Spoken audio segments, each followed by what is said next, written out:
नमस्ते फ्रेंड्स, कैसे हैं आप लोग। आई होप कि आप लोग बहुत अच्छे होंगे।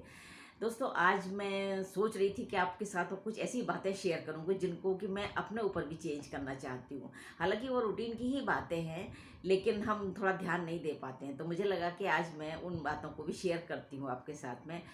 और वो सबसे पहली चीज़ तो मैं अपने लिए सोच रही थी कि ज़्यादातर जैसे भी हम मार्केट जाते हैं या कहीं मॉल जाते हैं, तो इतना सारा सामान देख करके बहुत बार ऐसा होता है कि ज़रूरत नहीं होती है, फिर भी हम उस सामान को ख़रीद करके ले आते हैं, जिसमें कि हमारा पैसा भी वेस्ट हो रहा है और कई बार जगह की भी प्रॉब्लम हो जाती है। लेकिन क्योंकि हमको पसंद आ गया, इसलिए हम ख़रीद लेते हैं। तो कोशिश ये होनी चाहिए, मैंने तो यही सोचा है कि अब मैं लिस्ट बना करके लेके जाऊँगी। जो भी मुझे ख़रीदना होगा ना, लिस्ट बनाएंगे, फिर उसको लेकर जाएंगे। तो इससे ये फ़ायदा होगा कि जो ज़रूरत का सामान है हम वही ख़रीदें। अननेसेसरी खरीदने का कोई फ़ायदा नहीं है। हालांकि दिल ललचाता है, लेकिन फिर भी कंट्रोल करना ज़रूरी है, क्योंकि वेस्टेज है। दूसरा पॉइंट ये आता है कि ज़्यादातर कई बार ये सोचते हैं हम कि जो काम हम कर सकते हैं वो दूसरा नहीं कर सकता है। तो ये इतना ज़्यादा हम अपने ऊपर प्रेशर ले लेते हैं कि मैं ही इस काम को बहुत अच्छे से कर पाऊँगी, दूसरा नहीं कर सकता है या कर पाऊँगा। तो इससे कई बार ये होता है कि हम अपने काम को डिस्ट्रीब्यूट नहीं कर पाते हैं। तो उसके चलते हम अपने ऊपर ही पूरा बर्डन ले लेंगे, तो नेचुरली हम ही को करना पड़ेगा और फिर हम थक जाते हैं। थकने के बाद फिर परेशान होते हैं। तो कोशिश ये होनी चाहिए कि जो भी काम हम कर रहे हैं, तो परिवार के मेंबर्स के हिसाब से, यदि आपको ऐसा लगता है कि भाई हाँ, इस काम में कोई दूसरा भी हाथ बटा सकता है, तो दूसरों की हेल्प लेने में कोई बुराई नहीं है, ले लेनी चाहिए। तो इससे क्या होता है कि मेंबर्स को भी, घर के परिवार के मेंबर्स को भी लगता है कि हम भी इन्वॉल्व हैं और आपका काम भी इजी हो जाता है। तो इस चीज़ का ध्यान रखना ज़रूरी है कि इतना बर्डन लेने की ज़रूरत नहीं होती है, कि यदि कर सकते हो डिस्ट्रीब्यूट तो कर दीजिए इस काम को।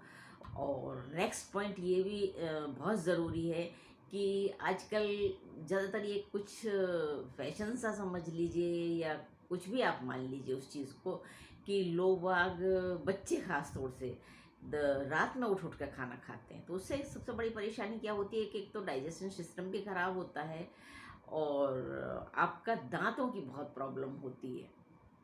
तो मेरा तो कहना यही है कि जिस तरीके से हम पूरे शरीर को रेस्ट देते हैं, रात में पेट को भी रेस्ट देना चाहिए।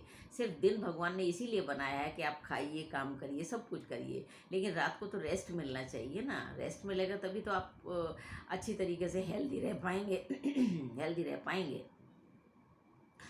तो उससे फ़ायदा ये होता है कि अब रात में बहुत बच्चे खाना खाते, कुछ उठ उठ करके खाते हैं, दांत साफ़ करते नहीं हैं, दांत खराब होने लगते हैं। तो कोशिश करिए कि दिन में 2 बार तो ब्रश ज़रूर करना चाहिए। मैं तो ऐसा करती हूँ, मॉर्निंग में भी करती हूँ और सोने से पहले भी करती हूँ। और एक बहुत ही इम्पोर्टेंट बात है जो कि मैं आपके साथ शेयर कर रही हूँ, और उसको मैंने प्रैक्टिकल करके देखा हुआ है कि थोड़ा बहुत अगर दांत में दर्द होता है ना, तो पता भी नहीं चलता कि कहाँ ठीक हो गया। एक फिटकरी जो आती है, जो सब जानते हैं, उसका एक घोल सा बना के रख लेते हैं। हमने तो ख़ास तौर से एक गिलास में उसका घोल बना करके रख लिया है, और रात को जब हम सोने जाते हैं ना, तो उससे पहले, सिर्फ सोने से पहले 5 मिनट पहले उसका आप एक कुल्ला जैसा कर लीजिए मुँह। लेकिन उसके बाद रात में कुछ भी खाना नहीं है। अब आप देखिएगा कि दांत में थोड़ी बहुत प्रॉब्लम अगर रहती है ना, वो आपकी कहाँ चली जाएगी आपको पता भी नहीं चलेगा, और बिल्कुल दांत स्वस्थ रहते हैं। वरना आज देखते हैं ना कि छोटे छोटे बच्चों के भी दांत सड़ने लग जाते हैं, गंदे हो, खराब हो जाते हैं। उसका रीज़न यही है कि दांतों की सफाई ठीक से हो नहीं पाती है। तो ये पॉइंट्स कुछ ऐसे हैं जिनको आपको ध्यान देना बहुत ज़रूरी है जीवन को अच्छा बनाने के लिए। वो होता है कि कभी भी बहस में मत पड़िए, बहस मत करिए। कि घर घरों में भी होता है कि कोई भी बात चलती है, बात कहाँ से शुरू होती है और कहाँ पहुँच जाती है, क्योंकि हर आदमी अपनी सफाई देने शुरू कर देता है। तो एक पॉइंट तक तो सफाई देना ठीक है, लेकिन उसके बाद फिर उस बहस में नहीं पड़ना चाहिए, क्योंकि जितना हम बहस करते चले जाते हैं, माहौल बिगड़ता चला जाता है। तो इसलिए कोशिश होनी चाहिए कि अपनी बात को आपने साफ क्लियर कर दिया, उसके बाद छोड़ दीजिए। वरना तो बहस का कोई अंत नहीं होता है, लगातार आप बहस करते रहिए, फिर झगड़े बढ़ते चले जाते हैं। नेक्स्ट पॉइंट है कि निगेटिविटी छोड़ देनी चाहिए। अगर आप खुश रहना चाहते हैं, अपने जीवन को अच्छा बनाना चाहते हैं, तो निगेटिव चीज़ों से जितना बचेंगे उतना अच्छा रहेगा।